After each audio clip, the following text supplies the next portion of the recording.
Students, कैसे हो बेटा? तो बेटा हमारा पहला चैप्टर जो है वो खत्म हो चुका है। तो now we are going to start wave optics, right? Wave optics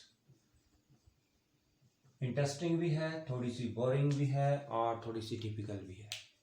ठीक है, तीनों चीजें हैं बीच में, तो इसलिए इसको ध्यान से करना है। मैंने बाद में करना थी लेकिन मैंने पहले स्टार्ट कर दी और लास्ट में हम इलेक्ट्रोमैग्नेटिक इंडक्शन करेंगे। तो वेव ऑप्टिक्स में सबसे पहले हमारे पास जो टर्म आती है date is wave front.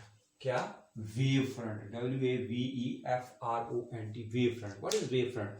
That is the locus of all the particles vibrating in the same phase. Wave front क्या होता है? Locus of all the particles of a medium, locus of all the particles of the medium, ये भी add कर देना, of the medium vibrating in the same phase, right?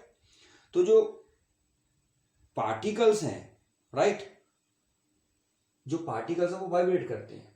अगर वो same phase में वाइब्रेट कर रहे हैं तो उनका जो लोकस होगा, locus of all the particles of the medium vibrating in the same phase, that is known as wave front. अब आपको समझ आ जाएगा टाइप्स ऑफ वेव फ्रंट। अब है हमारे पास टाइप्स ऑफ वेव फ्रंट। ध्यान से सुनना है इसको। टाइप्स ऑफ वेव फ्रंट आपने देखा होगा, कभी आपने टॉर्च देखी है, घर में टॉर्च होगी, ठीक है? टॉर्च को आपने अंधेरे में पहले नीचे रख देना है, जगा के ऑन करना है टॉर्च को और नीचे रखना है। फिर उस टॉर्च को धीरे धीरे धीरे ऊपर की तरफ करना है। आपने देखना वहां पर क्या हो रहा है। पहले छोटा सर्कल होगा, फिर उससे बड़ा होगा, फिर उससे बड़ा होगा। जैसे जैसे ऊपर करते जाओगे, राइट, ऐसी शेप बनती जाएगी कि नहीं, राइट? तो हमारे पास जो वेव फ्रंट होते हैं वो तीन तरह के हैं। Number 1, spherical wave front. पहला कौन सा है? That is spherical wave front. कौन सा wave front? Spherical wave front, right? Spherical wave front को हम SWF भी डिनोट करते हैं। So this is spherical wave front. Spherical wave front में क्या होता है? अगर सोर्स ऑफ डिस्टर्बेंस मतलब जहां से आपको लाइट आ रही है या डिस्टर्बेंस आ रही है, राइट, क्लियर? जैसे आप पानी में एक पत्थर फेंकोगे ना तो उसमें वेव्स निकलनी शुरू हो जाती हैं, राइट? इसका मतलब हमने पानी में जब पत्थर फेंका, जिस जगह पर पत्थर फेंका वहां से डिस्टर्बेंस जो है वो क्रिएट हुई। तो इसका मतलब अगर ये मान लो पानी है तो पानी में यहां पर मैंने पत्थर फेंका तो सोर्स ऑफ डिस्टर्बेंस कहां से स्टार्ट हुई? ये, तो ये पॉइंट जो है that is the source of disturbance, right, clear? तो अगर आपका source of disturbance point source है, ध्यान से सुनना, if the source of disturbance is point source, जैसे बल्ब है, राइट, वो पॉइंट सोर्स है। आपने पत्थर पानी में फेंका, राइट, तो वो पॉइंट सोर्स है। अगर आपका सोर्स ऑफ डिस्टरबेंस जो है वो पॉइंट सोर्स है, तब हमारे पास कौन सा वेव फ्रंट बनता है? Spherical wave front. इस एक बात को आपने याद रखना है। If the source of disturbance is point source, then वहां पर वेव फ्रंट जो बनेगा वो स्फेरिकल वेव फ्रंट बनेगा। ठीक है, क्लियर, समझ लगी? अब एक वेव फ्रंट से दूसरे वेव फ्रंट को जाने के लिए पार्टिकल्स, जैसे हम क्या कर रहे हैं कि हमारे पास जो, अगर हम लाइट की बात कर रहे हैं तो एक पॉइंट से दूसरे पॉइंट तक जाना है लाइट में, तो उसने क्या करना है? एक वेव फ्रंट से दूसरे वेव फ्रंट को जाने के लिए वो क्या करता है? जो डिस्टेंस ट्रेवल करता है वो इक्वल करता है। समझ आई? Clear? If the medium is homogeneous then after time t seconds the wave or disturbance that will travel a distance equal to vt, where v, what is v here? v क्या है यहां पे? जिस velocity से वो particle जा रहे हैं। अगर लाइट है तो क्या होगी? v क्या होगी? Velocity of light. क्लियर है, right? So what is v here? हम v यहां पर क्या कर रहे हैं? हम v को ले रहे हैं speed of light in the medium. Okay, जो पार्टिकल एक स्फीयर के ऊपर लाई कर रहे हैं, जो पार्टिकल एक ही स्फीयर के ऊपर लाई कर रहे हैं, all these particles they will vibrate in the same phase, right? ये particle they vibrating in the same phase. इसके ऊपर जो पार्टिकल्स होंगे they vibrating in the same phase. इसके ऊपर जो पार्टिकल होंगे they are vibrating in the same phase. ठीक है, क्लियर। तो जब पार्टिकल वाइब्रेट करते हैं सेम फेज में, राइट, क्लियर, कौन से पार्टिकल वाइब्रेट करेंगे? जो यहां से ओ पॉइंट से इक्वल डिस्टेंस के ऊपर है, मतलब ये सारे पार्टिकल्स इक्वल डिस्टेंस के ऊपर है, ये सारे पार्टिकल इसके ऊपर जो है वो इक्वल डिस्टेंस के ऊपर है। ये अलग अलग वेव फ्रंट है, ये भी वेव फ्रंट है, ये भी वेव फ्रंट है, ये भी वेव फ्रंट है, ये भी वेव फ्रंट, ये भी वेव फ्रंट, ये भी वेव फ्रंट, ठीक है। ये अलग अलग वेव फ्रंट है, तो हर वेव फ्रंट के ऊपर जो पार्टिकल्स होंगे they are vibrating in same phase. इसके ऊपर जो पार्टिकल होंगे they are vibrating in the same phase, इसके ऊपर जो पार्टिकल होंगे they are vibrating in the same. These are the wave front. जैसे ये वेव फ्रंट हो गया फर्स्ट, ये मान लो सेकंड, ये थर्ड, उल्टा लेके जा रहा हूं, आप इसको 1 मान लो, इसको 2 मान लो, इसको 3 मान लो, इसको 4 मान लो, इसको 5 मान लो, राइट। तो वेव फ्रंट जो है, हर वेव फ्रंट के ऊपर जो ओ पॉइंट से इक्वल डिस्टेंस के ऊपर जितने भी पार्टिकल है वो एक वेव फ्रंट बना रहे हैं। मतलब इसके ऊपर, इस वेव फ्रंट के ऊपर जितने भी पार्टिकल हैं वो सोर्स से क्या है, इक्वल डिस्टेंस के ऊपर है। अब बात समझ में आ गई, ठीक है। और जो स्पीड है वेव फ्रंट की, जो वेव फ्रंट की स्पीड है, speed of the wave front, उसको हम बोलते हैं फेज वेलोसिटी। क्या बोलते हैं उसको? Phase velocity. The speed of wave front, ध्यान से सुनना इसको, the speed of wave front that is known as phase velocity. Okay, clear. चलें आगे। ये तो आ गया स्फेरिकल वेव फ्रंट। अब हमारे पास सेकंड आ गया, that is cylindrical wave front. अब सिलेंड्रिकल वेव फ्रंट कैसे होगा? Second point is cylindrical wave front. तो सिलेंड्रिकल वेव फ्रंट क्या होता है बेटा? सिलेंड्रिकल वेव फ्रंट का मतलब यहां पर सोर्स क्या था? अगर आपके पास सोर्स पॉइंट सोर्स है तो आपके पास कौन सा वेव फ्रंट बनता है? Spherical wave front. अगर सोर्स आपका line source, if the source is line source, right, जैसे ट्यूबलाइट देखिए आपने, वो लाइन सोर्स है। अगर सोर्स आपका लाइन सोर्स है तो आपके पास जो वेव फ्रंट बनेगा वो सिलेंड्रिकल वेव फ्रंट बनेगा। कैसे? क्योंकि लाइन सोर्स के ऊपर हर पॉइंट जो है, लाइन सोर्स के ऊपर जो हर पॉइंट है वो अपना क्या बनाएगा? क्योंकि हम कंसिडर करते हैं कि ये जो लाइन सोर्स है ना, ये पॉइंट से बना है, छोटे छोटे पॉइंट से बना है। ये तो मैं आपको वैसे थोड़ा दूर दूर मैंने पॉइंट बना दी ताकि आपको पता चल जाए, राइट, दिखाई दे रही है ना, जैसे ये पॉइंट है, ये पॉइंट है, ये पॉइंट है, ऐसे। तो जो लाइन सोर्स है वो किससे बना होता है? छोटे छोटे पॉइंट सोर्स से बना होता है। तो हर पॉइंट सोर्स जो है वो वेव फ्रंट बना रहा है। हर पॉइंट सोर्स क्या बनाएगा? वेव फ्रंट बनाएगा। ऐसे ही वेव फ्रंट बनाता जाएगा, बनाता जाएगा, बनाता जाएगा, बनाता जाएगा, तो टोटल इसका वेव फ्रंट क्या होगा? सिलेंड्रिकल वेव फ्रंट होगा। समझ आ गई कि अगर हमारे पास लाइन सोर्स है तो लाइन सोर्स को हम कंसिडर करते हैं कि जो लाइन सोर्स है वो छोटे छोटे पॉइंट सोर्स से बना हुआ है, और अगर पॉइंट सोर्स है तो पॉइंट सोर्स क्या बनाता है? स्फेरिकल वेव फ्रंट बनाता है। तो सारे स्फेरिकल वेव फ्रंट इकट्ठे कर करके हमारे पास क्या बन गया? ये सिलेंड्रिकल वेव फ्रंट बन गया। तो इसका मतलब लाइन सोर्स के लिए, ये लाइन सोर्स है तो इसके लिए जो वेव फ्रंट बन रहा है वो हमारे पास क्या बन रहा है? That is cylindrical wave front. Clear है? कौन सा वेव फ्रंट बन रहा है? Cylindrical wave front. तो इससे हर पॉइंट के ऊपर जो है वो लाइट जा रही है, तो ये वेव फ्रंट बन गए। तो इसको हम क्या बोलते हैं? Cylindrical wave front. ओके, पता चल गया। मतलब अगर आपका सोर्स ऑफ डिस्टरबेंस जो है लाइन सोर्स है, लाइन सोर्स कई बार स्लिट भी हो सकती है। स्लिट का मतलब पता है? जैसे मान लो आपने देखा होगा पुराने जमाने में जो घर होते थे उसमें ईंटें लगा के वो वेंटिलेटर बनाते थे, है ना।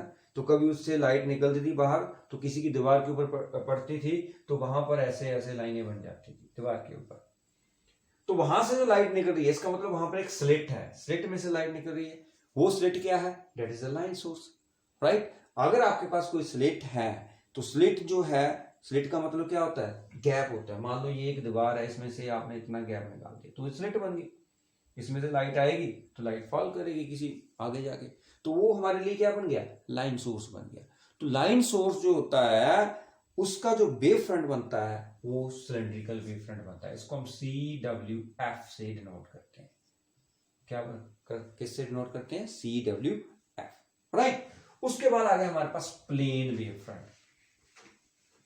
अ plane wave front, plane wave front में क्या होगा,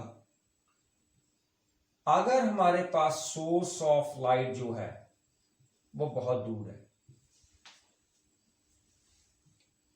राइट, कि अगर हमारे पास पॉइंट सोर्स जो है वो क्या है eight a very large distance, तो जो उसका वेव फ्रंट बनेगा वो प्लेन वेव फ्रंट बनेगा। मतलब spherical wave front appears as a plane wave front after travelling a large distance from the point source. इस पॉइंट सोर्स से हमें पता है कि क्या निकलेगा, स्फेरिकल वेव फ्रंट निकलेगा। लेकिन ये स्फेरिकल वेव फ्रंट जब बहुत दूर तक ट्रेवल करता है, मतलब हम यहां से देख रहे हैं, बहुत दूर से देख रहे हैं, तो ये स्फेरिकल वेव फ्रंट क्या बन जाएगा, प्लेन वेव फ्रंट बन जाएगा। तो प्लेन वेव फ्रंट को हम डिनोट करते हैं ऐसे, this is the plane wave front. Plane wave front को हम ऐसे डिनोट करते हैं, ठीक है। क्या बोलते हैं इसको, प्लेन। मतलब अगर हमारे पास सोर्स जो है, पॉइंट सोर्स जो है वो लार्ज डिस्टेंस ट्रेवल कर रहा है, उसकी जो वेव फ्रंट है वो लार्ज डिस्टेंस ट्रेवल कर रहे हैं at a very large distance from the point source, a small part of the spherical wave front that appears as a plane wave front. ये सोर्स थोड़ा ट्रेवल करेगा, यहां से जो वेव फ्रंट निकल रहे हैं वो जा रहे हैं, राइट। और वेव फ्रंट ये बड़े हो रहे हैं, वैसे भी अगर आप देखो कि ये वेव फ्रंट जो है वो बड़े हो रहे हैं, बड़े हो रहे हैं, बड़े हो रहे हैं, धीरे धीरे धीरे धीरे धीरे क्या बन जाएंगे, प्लेन बन जाएंगे। क्योंकि सर्कल जो है वो छोटे छोटे क्या बनता है, सर्कल जो है वो किससे बनता है, स्ट्रेट लाइन से बनता है। और जब ये वेव फ्रंट बहुत दूर तक डिस्टेंस ट्रेवल कर रहे हैं तो वो क्या बन जाएंगे, प्लेन वेव फ्रंट बन जाएंगे। इसका मतलब पॉइंट सोर्स जो है, पॉइंट सोर्स जो है वो बनाता वेव फ्रंट कौन से, स्फेरिकल वेव फ्रंट। लेकिन अगर वो स्फेरिकल वेव फ्रंट बहुत लार्ज डिस्टेंस ट्रेवल कर रहे हैं तो वहां पर जाके वो क्या दिखेंगे, as a plane wave front. Is that clear, right. Next point बहुत इंपॉर्टेंट है, the phase difference between any two points situated on the same wave front. मान लो मैं ये वेव फ्रंट ले रहा हूं, एक ये वेव फ्रंट है, इसके ऊपर कोई भी दो पॉइंट ले लो, यहां पर ले लो, यहां पर है, यहां पर ले लो, यहां पर है, यहां पर। इनमें जो हमारे पास फेज डिफरेंस होगा, the phase difference between these points, वो हमेशा क्या होगा, the phase difference between any two points situated on the same wave front. Same wave front के ऊपर अगर दो पॉइंट सिचुएट कर रहे हैं, मतलब वहां पर हैं, तो उनमें अगर आप फेज डिफरेंस देखोगे तो वो फेज डिफरेंस क्या होगा, जीरो होगा। ये this is very important point, एक नंबर में क्वेश्चन आ जाता है कि what is the phase difference between any two points situated on the same wave front, तो answer is zero. Okay, clear. उसके बाद आ गया हमारे पास converging and diverging wave front for the ray of light. तो प्लेन वेव फ्रंट पता चल गया। तो प्लेन वेव फ्रंट को अगर हम वैसे भी डिनोट करते हैं, ये तो मैंने एक बताया, अगर मान लो आपने बहुत सारे वेव फ्रंट जो है वो बनाने हैं तो वो ऐसे बनेंगे।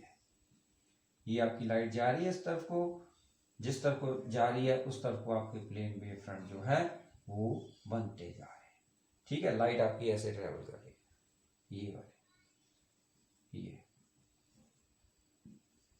हर पॉइंट के ऊपर ऐसे बना दो, राइट।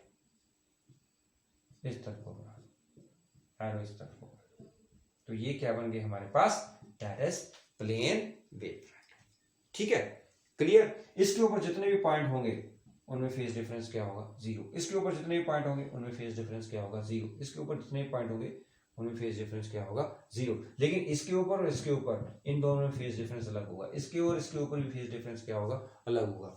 इसके ऊपर एक ही वेव फ्रंट के ऊपर जितने भी पॉइंट्स होंगे उनमें फेज डिफरेंस क्या होता है, जीरो होता है। Okay, now converging and diverging wave front. Converging and diverging, तो कन्वर्जिंग वेव फ्रंट जो कन्वर्ज कर रहे हैं, जब लाइट कन्वर्ज कर रही है तो कन्वर्जिंग वेव फ्रंट बनेगा, जब लाइट डाइवर्ज कर रही है तो वहां पर क्या बनेगा, डाइवर्जिंग वेव फ्रंट, ठीक है, क्लियर। तो कन्वर्जिंग और डाइवर्जिंग वेव फ्रंट को आपने ध्यान से सुनना है। कन्वर्जिंग वेव फ्रंट का मतलब है अगर ऐसे आ रहे हैं आपके पास ये लाइट, इसका मतलब क्या हो रहा है, कन्वर्ज हो रहा है। तो इसके ऊपर जो ये वेव फ्रंट बन रहे हैं ये वाले, इनको हम क्या बोलेंगे, converging wave front. What we call it, converging wave front, converging wave front. Okay, clear है, समझ आ गई। क्योंकि लाइट हमारी इस तरफ को आ रही है, अगर हमारी लाइट ऐसे जा रही है,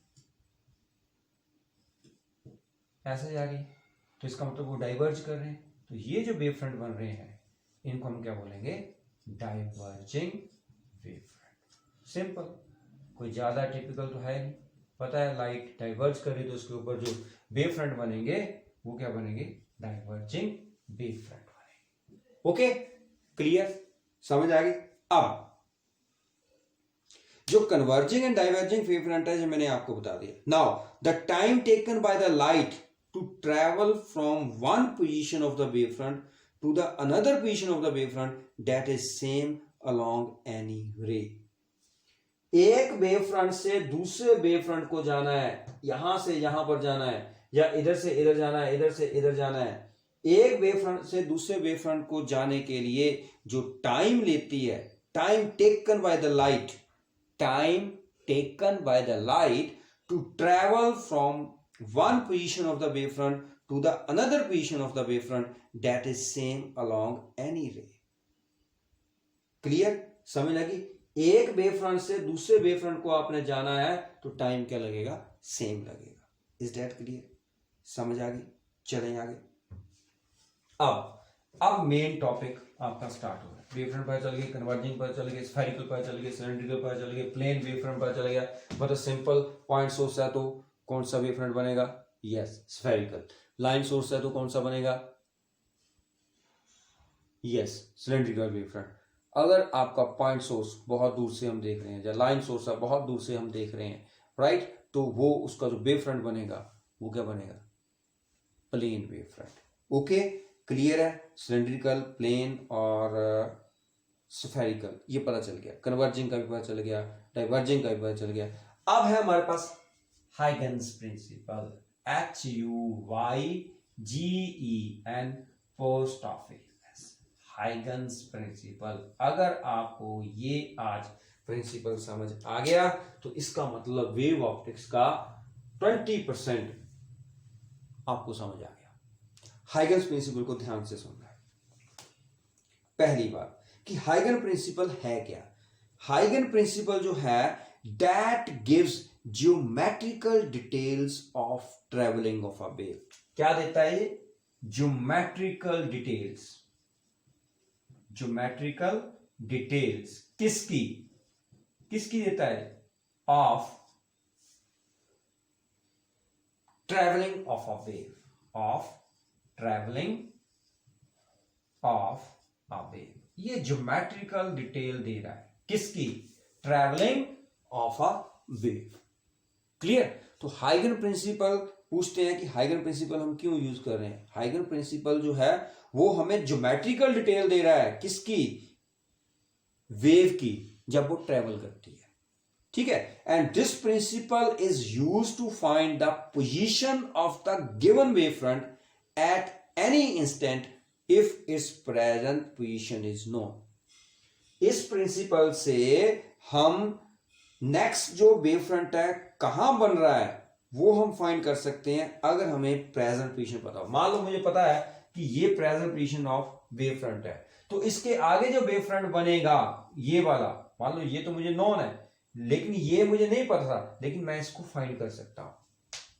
तो हाइगन प्रिंसिपल जो है that gives the geometrical details of the travelling of a wave, and this principle that is used to find the position of the given wavefront at any instant if its present position is known। मतलब अगर आपको present position पता है तो आप next wavefront की position जो है वो क्या कर सकते हो, find कर सकते हो। Is that clear? Okay, तो according to Huygens principle एक एक पॉइंट आपने याद रखना है, लिखूंगा नहीं मैं, आपने लिखना, मैंने सिर्फ बोलना है और मैंने एक्सप्लेन कर देना। तो पहला हमारे पास क्या है, फर्स्ट प्रिंसिपल जो है, प्रिंसिपल इसके हमारे पास 3 है, हम उसको 5 में कन्वर्ट कर देंगे। तो फर्स्ट पॉइंट हमारे पास क्या है, हाइगन प्रिंसिपल का। ध्यान से सुनना, पहले आपने बताना है कि हाइगन प्रिंसिपल क्या बताता है। Geometrical details of travelling of a wave कहां पर यूज करते हैं, to find the position of the given wave front at any instant if its present position is known.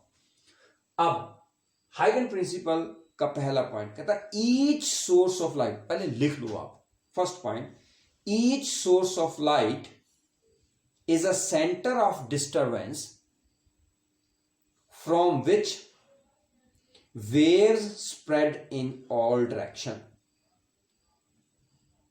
from which waves spread in all direction। कहने का मतलब क्या है कि each source of light, कोई भी source of light है, that is the center of disturbance। मान लो ये source of light है, ये क्या है, that is the center of the disturbance from which the wave spreads in all direction। जो वेव्स हैं वो क्या कर रही हैं, ऑल डायरेक्शन में क्या हो रही हैं, स्प्रेड हो रही है। इतनी बात क्लियर हुई। पहला पॉइंट ये तो पता ही है कि अब बैटरी है, आपके पास टॉर्च है, उसको आप नीचे रखोगे, जैसे आप ऊपर करते जाओगे तो वो वेव स्प्रेड हो रही है ऑल। ये थोड़ा भी एक तरफ को लाइट ज्यादा होगी, एक तरफ को कम होगी। जैसे आप उस टॉर्च को ऑन करके ऐसे ऊपर की तरफ करोगे तो नीचे जो वेव फ्रंट है वो देखना ऐसे ही बनते जाएंगे, इक्वली स्प्रेड होते जाएंगे।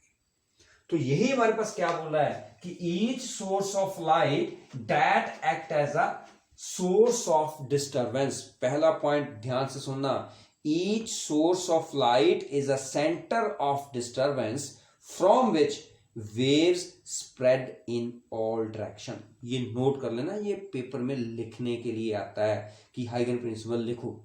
मैं इसलिए नहीं लिख रहा हूं क्योंकि आप स्क्रीनशॉट लेके उसको ऐसे छोड़ दोगे, अब आपको लिखना पड़ेगा क्योंकि मैं बोल रहा हूं।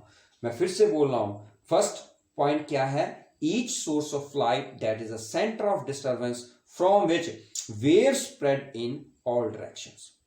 राइट, ये पहला पॉइंट। नंबर 2 पॉइंट क्या बोलता है, all particles equal distance from the source. All particles equal distance from the source, ये हमारे पास सोर्स है, जितने भी पार्टिकल इससे इक्वल डिस्टेंस के ऊपर है। इक्वल डिस्टेंस कैसे निकालेंगे, ऐसे सर्कल बना लो, सेमी सर्कल बना लिया, चलो मैं इसके ऊपर जितने भी पार्टिकल होंगे they are at equal distance from this source. वो कहता है जितने भी पार्टिकल हैं, all particles equal distance from the source and vibrating in the same phase, they lie on a surface that is known as wave front. कहता इस source से जितने भी पार्टिकल इक्वल डिस्टेंस के ऊपर हैं, वो वाइब्रेट कर रहे हैं सेम फेज में, तो वो किसके ऊपर लाई करेंगे, वेव फ्रंट के ऊपर लाई करेंगे।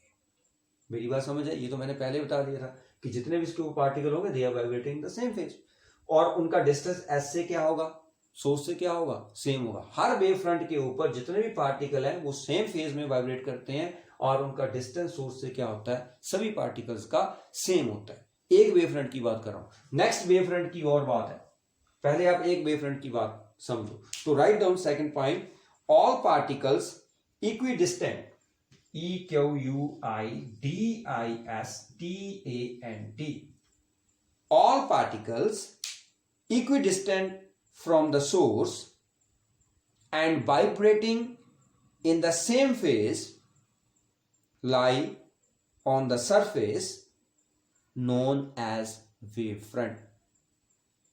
Clear? Done? I am repeating it again. All particles equidistant from the source and vibrating in the same phase, they lie on a surface that is known as wavefront। Done? उसके बाद आ गया third point. देखो हर point मैं आपको समझा भी रहा हूं, अगर मैं लिखने के लिए लग जाता तो समझाना नहीं था। फर्स्ट पॉइंट हो गया, सेकंड पॉइंट हो गया, थर्ड पॉइंट। थर्ड पॉइंट क्या बोलता है, कहता है every point on the wave front, जैसे ये सोर्स था, इसने डिस्टर्बेंस यहां पर पहुंची, ये सारे पॉइंट्स इससे इक्वल डिस्टेंस के ऊपर थे, और they are vibrating in the same phase, जिसको हम वेव फ्रंट बोल रहे हैं। फिर क्या बोला है कि every point on the wave front, इस वेव फ्रंट के ऊपर हर point that act as a source of new disturbance. अब इसके ऊपर जो पॉइंट है वो अब वो भी सोर्स बन गए, वो न्यू डिस्टर्बेंस के ऊपर। पहले यहां पर एक सोर्स था, अब ये क्या है, जितने भी पॉइंट्स हैं इस सोर्स से इक्वल डिस्टेंस के ऊपर, वो इटसेल्फ क्या बन रहे हैं, सोर्स बन रहे हैं। वो अपना जो है वेव स्प्रेड करनी शुरू कर दी। समझ आ गई? इसके ऊपर ये तो मैंने कम बनाया ना, अब जितने भी पॉइंट है इसके ऊपर, यहां पर पॉइंट, क्योंकि ये पॉइंट से ही बना हुआ है, हर पॉइंट सोर्स जो है, every point on a wave front that is a source of new disturbance, इन्होंने न्यू डिस्टर्बेंस क्रिएट कर दी, विच प्रोड्यूस सेकेंडरी वेवलेट्स। इनको हम क्या बोलते हैं? Secondary wavelets. क्या बोलेंगे इसको? Secondary wavelets. ठीक है, सोर्स ने क्या बनाया? यहां पर वेव फ्रंट बनाया, और वेव फ्रंट के ऊपर जितने भी पॉइंट्स हैं they act as a source of new disturbance, और न्यू डिस्टर्बेंस का सोर्स बन गए तो उन्होंने एक सेकेंडरी वेवलेट क्या कर दिया? प्रोड्यूस कर दिया। And these wavelets they are spherical and travel with the speed of light in all direction. ये जो वेवलेट्स हैं दे आर स्फेरिकल, मतलब हर पॉइंट जो है, मैंने क्या बोला कि every point on a wave front that is the source of new disturbance which produces secondary wavelets, and these wavelets they are spherical in shape and travel with the speed of light in all direction in that medium। उस सारी direction में travel. ये को मैंने तभी circle बनाया। Clear? So write down third point, every point on a wavefront, every point on a wavefront is a source of new disturbance which produces secondary wavelets, which produces secondary wavelets। Third point हो गया। Fourth point बना दो इसका। These wavelets are spherical, समझा दिया मैंने आपको। These wavelets are spherical and travel with the speed of light। These wavelets are spherical and travels with the speed of light in all direction in that medium, in all direction in that medium। Last point, ये क्या बोल रहा है? कहता only forward envelope enclosing the tangent at the secondary wavelets. ये forward envelope है, ये backward envelop है। इस वेव फ्रंट से इधर वाला फॉरवर्ड है, इधर वाला क्या है? बैकवर्ड। वो कहता है जो फॉरवर्ड एनवेल्प है, ये फॉरवर्ड एनवेल्प, इसके ऊपर आप टेंजेंट ड्रा करोगे, ये टेंजेंट ड्रा कर रहे हो, ये टेंजेंट ड्रा कर रहे हो, इसके ऊपर टच करके ये आ रहा है, ये टेंजेंट ड्रा कर रहे हो। ठीक है, कहता only forward envelope, ENVELOPE, only forward envelope and closing the tangents. इसके ऊपर टेंजेंट ड्रा किया, इसके ऊपर टेंजेंट ड्रा किया, इसके ऊपर, तो वो उस टेंजेंट को इसने एनक्लोज किया। Only forward envelope and closing the tangents at secondary wavelets. ये हमारे पास सेकेंडरी वेवलेट्स थे, तो इसका जो टेंजेंट था उसको हमने क्या किया? जो टेंजेंट था उसको हमने एनक्लोज किया। तो only forward envelope and closing the tangents at the secondary wavelets at any instant that will give the position of new wave front। ये न्यू वेव फ्रंट की पोजीशन देगा फॉरवर्ड एनवेल्प, राइट। अब आपको एक बार और बताता हूं, आपको क्लियर हो जाएगा। देखो, इसने ये वेव फ्रंट बनाया, इसने ये बनाया, अब ये जो न्यू वेव फ्रंट बना, इसके ऊपर हर point that act as a source of new disturbance. ये लो, ये अपना सोर्स बना लिया इसने, that act as a source of new disturbance. अब इसके ऊपर टेंजेंट जो है वो ड्रा करो, और उसको एक एनवेल्प के अंदर हमने उसको ले लिया, तो अब ये न्यू वेव फ्रंट और बन गया। ऐसे ही करते करते हमारे पास जो वेव फ्रंट वो बनते जाते हैं। मेरी बात समझ आई? तो लास्ट पॉइंट क्या है? Only forward envelope and closing the tangents at the secondary wavelets at any instant gives the new position of the wave front. इसके बाद इसमें भी क्या होगा? हर पॉइंट जो है सोर्स ऑफ सेकेंडरी वेवलेट्स बन जाएगा। वो फिर हमारे पास क्या करेगा? वेव स्प्रेड करेगा इन ऑल डायरेक्शन। तो फिर हमने क्या करना? सेकेंडरी वेवलेट्स हमारे पास बन जाएंगे, फिर टेंजेंट ड्रा करेंगे। ऐसे ही करते करते करते आपके पास क्या बन जाएगा? वेव फ्रंट बनते जाएंगे। Is that clear? वो पता चला बच्चा लोग? Very good. तो हमारे पास टेंजेंट आपने ड्रा कर दी, सारा कुछ हो गया। अब क्वेश्चन क्या है? क्वेश्चन क्या है कि हम फॉरवर्ड एनवेल्प क्यों ले रहे हैं? We are not taking the backward envelope. हम पिछले वाला नहीं ले रहे हैं, हम फॉरवर्ड एनवेल्प बोल रहे हैं। हम पिछले वाला नहीं ले रहे हैं। क्यों नहीं ले रहे हैं? हमारे पास एक ऑब्लिक्विटी फैक्टर होता है। This question is very important. देखो ये 5 के 5 जो पॉइंट्स हैं ये लिखने आते हैं, 3 नंबर के आ जाते हैं केवल, राइट। हाइगन प्रिंसिपल के बारे में लिखो तो फिर आपने पॉस्टुलेट से लिखने हैं, प्रिंसिपल लिखना है, तो ये डायग्राम बनाना है और इसको एक्सप्लेन करना है और साथ में पॉइंट्स लिख देने हैं। अब मैंने क्या बोला कि हमारे पास क्वेश्चन क्या है, why there is no backward flow of energy when a wave travels in the forward direction. No backward flow, मैंने क्या बोला, सिर्फ फॉरवर्ड एनवेलप ले रहे हैं, right. There is no backward flow of energy, why, क्यों? क्वेश्चन आता है why there is no backward flow of energy when a wave travels in the forward direction. लेकिन ये ट्रू नहीं है, फिर भी हम क्या कर रहे हैं, फॉरवर्ड एनवेलप ले रहे हैं। तो हमारे पास एक ऑब्लिक्विटी फैक्टर होता है बेटा, आपको ये हायर क्लासेस में और ज्यादा बढ़िया मिलेगा, लेकिन +2 क्लास में जितना है मैं आपको उतना बता रहा हूं। ऑब्लिक्विटी फैक्टर, ऑब्लिक्विटी फैक्टर जो है वो क्या है, the amplitude and intensity due to secondary wavelets. ध्यान से सुनना, the amplitude and intensity of the secondary wavelets, of the secondary wavelets. Amplitude and intensity of the secondary wavelets depends upon, किसके ऊपर डिपेंड करता है, depends upon obliquity factor, इसके ऊपर depend करता है obliquity factor। obliquity factor है क्या, that is equal to 1 plus cos theta। Simple सी बात, बहुत सिंपल है। ऑब्लिक्विटी फैक्टर हमें क्या बताता है, amplitude and intensity of the secondary wavelets, ठीक है, क्लियर। तो वो ऑब्लिक्विटी फैक्टर के ऊपर डिपेंड करता है। अगर हम फॉरवर्ड एनवेलप ले रहे हैं, फॉरवर्ड एनवेलप ले रहे हैं मतलब यहां से यहां तक ले रहे हैं, तो एंगल हमारा कितना आ रहा है, 0 आ रहा है। अगर हम फॉरवर्ड एनवेलप ले रहे हैं तो उस केस में हमारे पास थीटा क्या आ रहा है, 0, क्योंकि ये लाइन जा रही है, फॉरवर्ड एनवेलप है, तो इसमें एंगल कितना है, 0। If we are taking forward envelope तो एंगल थीटा क्या होगा, 0। एंगल थीटा 0 होगा। अगर थीटा आपके पास 0 है तो ऑब्लिक्विटी फैक्टर आपके पास कितना आ गया, 1 प्लस cos 0 कितना होता है, 1 2 आ गया, मतलब इंटेंसिटी बढ़ गई, इसलिए हम ले रहे हैं, राइट। लेकिन अगर हम बैकवर्ड फ्लो ऑफ एनर्जी ले रहे हैं, मतलब एक इधर को जा रहा है एक इधर को जा रहा है, तो एंगल कितना हुआ, 180। तो अगर हम यहां पर 180 पुट कर रहे हैं तो बेटा यहां पर 1 - 1 आ जाएगा, तो आपकी इंटेंसिटी क्या हो जाएगी, 0 हो जाएगी। तो according to obliquity factor the intensity in the backward direction that is 0, so the wave front in the backward direction that does not exist.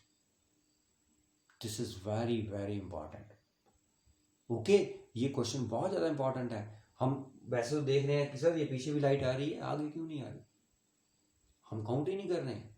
Precisely it is not true, there is no backward flow of energy when a wave travels in the forward direction. हमें पता है, हम इसको consider करते हैं, it is considered that there is no backward flow of energy when a wave travels in the forward direction. However it is not precisely true. मैं बोल रहा हूं प्रिसाइजली ये ट्रू नहीं है, बट हम लेते कौन सा है, फॉरवर्ड एनवेलप ही ले रहे हैं। हम बोल रहे हैं कि there is no backward flow of energy according to obliquity factor. Obliquity factor क्या होता है कि इंटेंसिटी है 1 प्लस cos थीटा के बराबर होगी। अगर फॉरवर्ड एनवेलप ले रहे हैं तो थीटा क्या है, 0, तो cos 0 क्या होगा, 1, तो इंटेंसिटी हमारी बढ़िया होगी। अगर हम ऑब्लिक्विटी फैक्टर किसका काउंट कर रहे हैं, बैकवर्ड, जो हमारे पास जो पीछे वेव फ्रंट बन रहा है, देखो हमने तो आगे वाला लिया ना, पीछे वाला वेव फ्रंट बन रहा था, वो क्यों नहीं लिया, वो कह रहा वेव तो आपकी इस तरफ को ट्रेवल कर रही थी, राइट। तो जब आप आप वेव फ्रंट ले रहे हो तो ये तो एंगल वेव इस तरफ को जा रही है, तो वेव फ्रंट ये ले रही है, तो एंगल कितना हुआ, 180 हुआ। तो अगर 180 पुट करोगे तो cos 180 -1 होता है, तो 1 - 1 क्या होगा, 0। तो इसका मतलब क्या हुआ कि there is no intensity in the backward direction, right, clear है। तो obliquity factor OBLIQUITY obliquity factor 1 plus cos theta आपने याद रखना। अगर आपसे कोई पूछ ही ले कि हम बैकवर्ड फ्लो ऑफ एनर्जी क्यों नहीं ले रहे हैं, तो आपके पास ये जवाब होना चाहिए कि ऑब्लिक्विटी फैक्टर के अकॉर्डिंग इंटेंसिटी क्या है, 0 है। ठीक है बेटा, ओके देन, गुड बाय।